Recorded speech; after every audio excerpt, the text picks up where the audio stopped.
Hello and welcome to my keynote talk about migration and the development conundrum in the Balkans a Longue-durée perspective.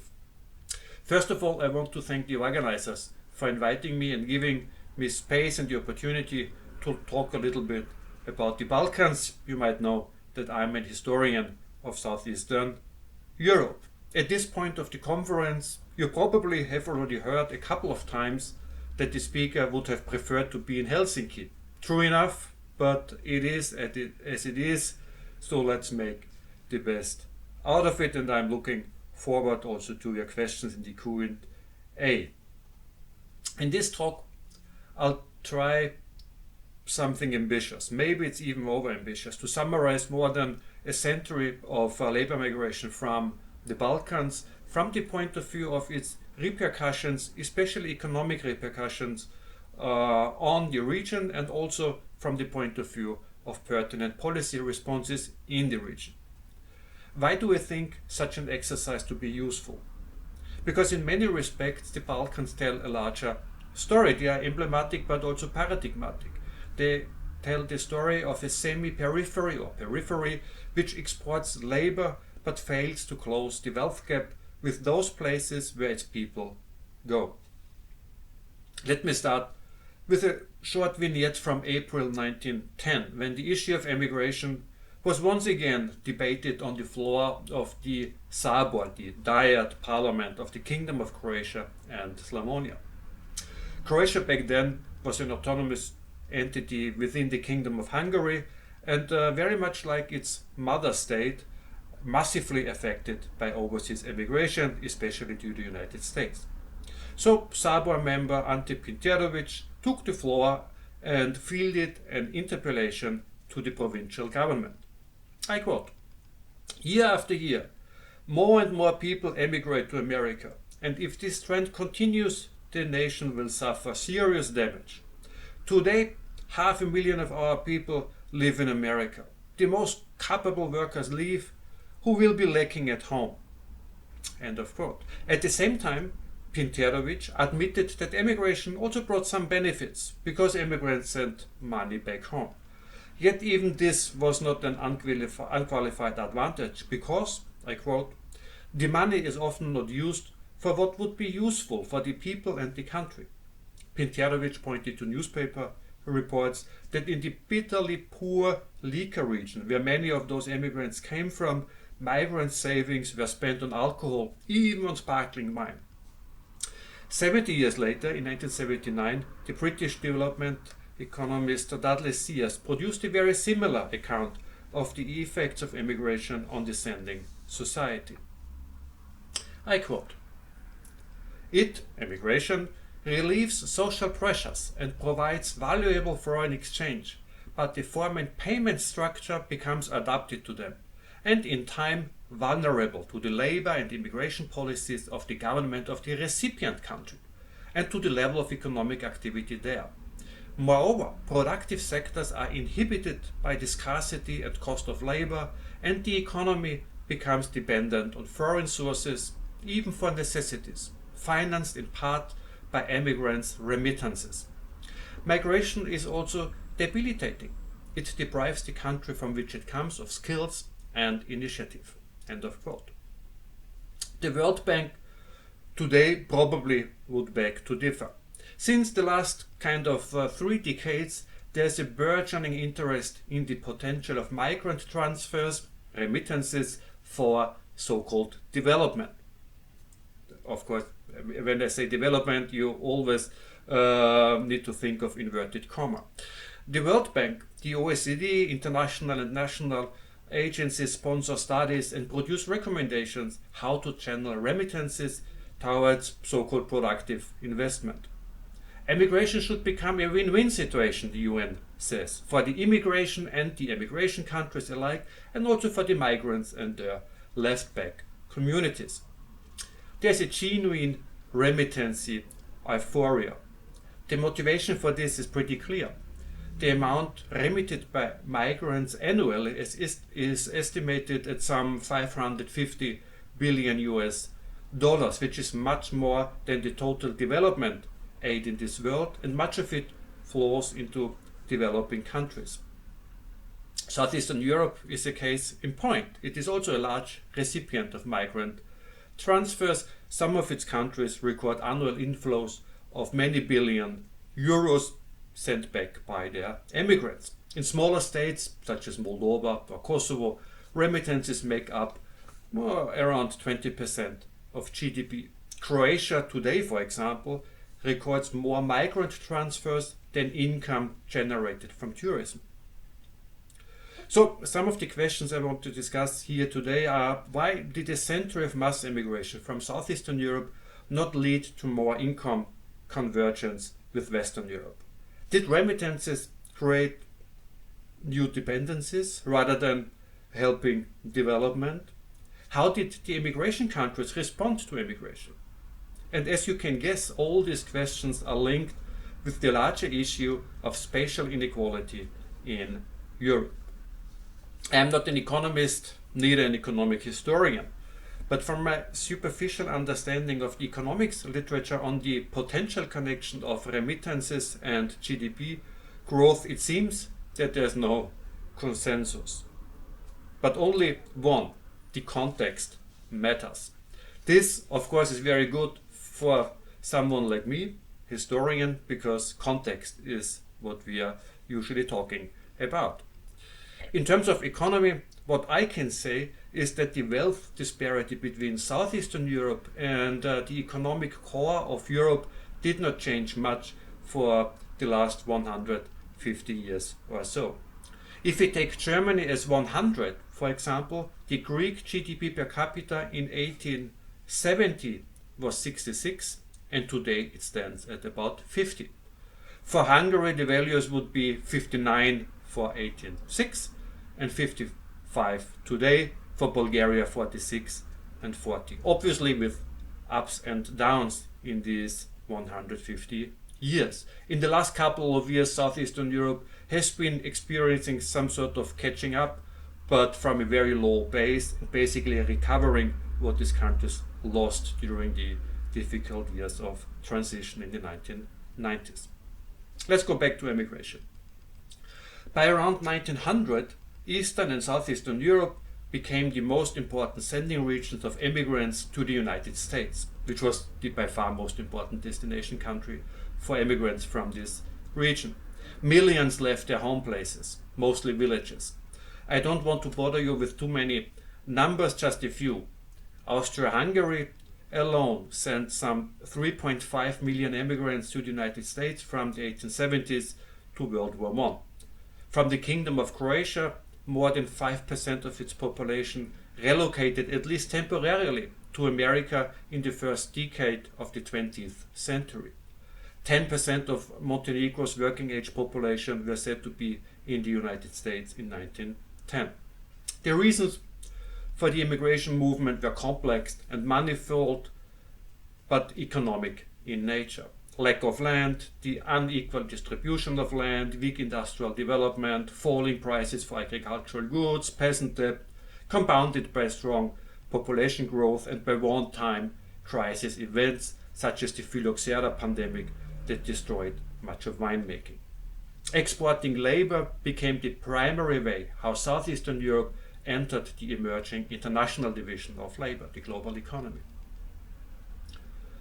So since then, most countries in the region have experienced high levels of immigration whenever exit was possible and people could find immigration opportunities. Millions have left in search of a better life, even if this better life often turned out to be a mirage. At the same time, immigration was, with some notable exceptions, limited to the arrival of co-ethnic refugees. Immigration became self-reinforcing, for example through letters and the accounts of returnees or the consumption made possible by migrant incomes. The dynamics of emulation which created immigration inclinations among the young people were described by observers already more than a century ago. The importance of transnational migration networks, which helped information to circulate and to reduce the cost of immigration, were also well known back then. Actually, recent migration scholarship need not add much to our understanding of the dynamics of migration. What is also clear is who the main beneficiary of migrant labor was: the host societies.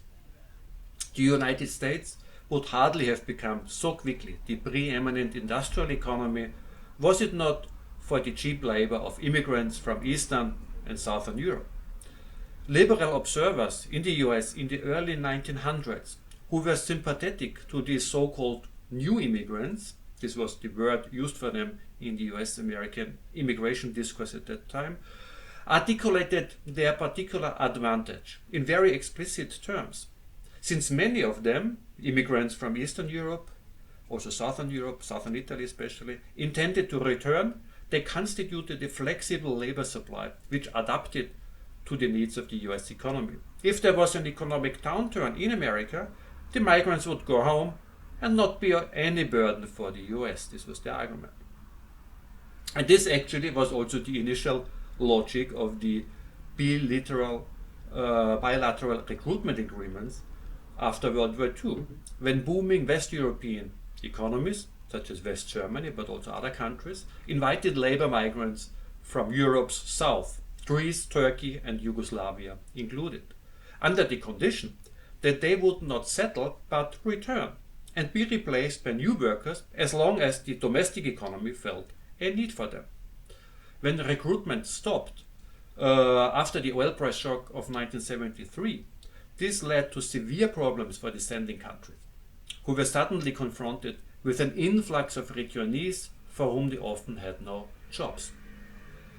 More recently, it is migrants from Romania and Bulgaria who keep the West European meatpacking industry running and the price of schnitzel low, and who deliver our Amazon orders, while enduring awful exploitation. They are often recruited on a temporary fake self-employment basis. So the richer European economies historically and today benefit from migrant labor from Europe's margins, which indicates the strong spatial inequality that exists in Europe.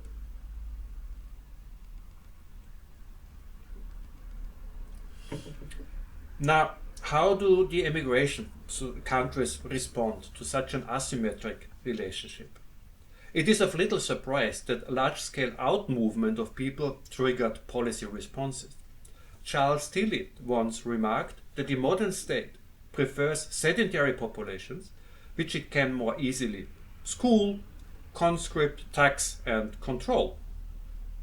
Which is also why governments don't take emigration lightly. After all, this means the self-removal of citizens from the sovereign purview of their state, thus undermining one of the crucial claims of modern sovereignty, that is control over a clearly defined population in a clearly defined space. Furthermore, emigration is often considered an indicator of backwardness, a perception political elites typically want to avoid. It was for that reason that Tito, for instance, in a speech to immigrants in 1955, stressed that now in socialism, Yugoslavs were not anymore forced to go abroad, I quote, in the search for bread and work, but could build their new life by their own efforts in their own country, end of quote. Beyond the question of prestige, there was even a stronger factor that invited state intervention. Since the establishment of national states in Southeastern Europe, all political regimes, from liberal to inter-authoritarian and semi-fascist to communist and neoliberal, promised to overcome backwardness, in inverted commas. Yet catching up needs labor, which is why the communist governments took to great length to undercut voluntary immigration. They required every available pair of hands for their massive industrialization effort. It is indicative that Yugoslavia opened its borders for labor migrants in the early 1960s, when the government stopped its massive investments into industry and introduced market-oriented reforms that would lead to rising unemployment. So immigration policies are also part of larger social engineering efforts. This is particularly well known and clear for ethnic engineering, especially in wartime through forced migration, so-called ethnic cleansing. Yet Balkan countries tried also in peacetime to exploit emigration for the reduction of ethnic minorities. And many countries in the region, at one point or another, aimed to turn their immigrants into a useful diaspora. The American action launched by the government of Hungary in 1907 was already an early example of such policies, and also for the ethnic discrimination inherent in these efforts. This policy, and the many examples later, they addressed only the members of the majority population, the co-ethnic immigrants, and not minority immigrants. These were actually often prevented even to repatriate. But another vector of immigration policies was economic. Serbia and Bulgaria, for example, successfully restricted immigration in the early 20th century, before World War I, because policymakers wanted to retain domestic labor for their own development projects. Muslims, of course, were free to leave, obviously. Romania did the same, because the large landlords who dominated the Romanian government needed the labor of the ruthlessly exploited peasantry, sharecroppers, most of them. This made Romania a leading grain exporter at that time, the fourth largest grain exporter worldwide actually, but foreclosed a safety valve. Romania's big 1907 peasant uprising resulted also from the lack of the opportunity to exit. Greece and Yugoslavia in the interwar period, and again during the so-called Gastarbeiter migration, and more recently countries such as Kosovo, have implemented schemes to direct migrant remittances into so-called productive investments. So the interventionist state is present in immigration as well. Political elites are keen to exploit the physical movement of people for their state-building objectives, which in Southeastern Europe often combined national homogenization with economic development. Let me come to my conclusion. Tara Zahra, in her seminal book The Great Departure, argues that communist restrictions on immigration had a prehistory in interwar regimes that took measures to restrict immigration. There's a close connection between immigration and freedom, or the lack thereof. After 1945, the right to leave, to emigrate, has become enshrined in Article 13 of the Universal Declaration of Human Rights, which in Kavitz casts a very dark shadow on the EU-Turkey migration deal, which undercuts this right. For individuals and families in Southeastern Europe and elsewhere, the opportunity to move to another country was an important choice for improving life. Indeed, money from immigrants helped not only to alleviate poverty, but also to increase consumption, as the Croatian politician quoted at the beginning already witnessed. Yet individual betterment does not necessarily add up to collective progress. These tensions have become even more pronounced when Southeast European countries joined the European Union and their citizens started to enjoy the freedom of movement.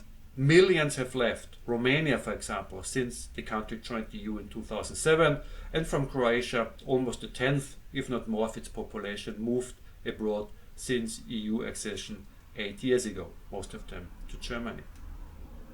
The United Nations predicts dramatic population decline for the Balkan countries, which has already begun and of course is amplified by immigration. The already quoted economist Dudley Sears has predicted these developments already in the 1970s, when speaking about the imminent accession of Greece, Spain and Portugal to the European Economic Community.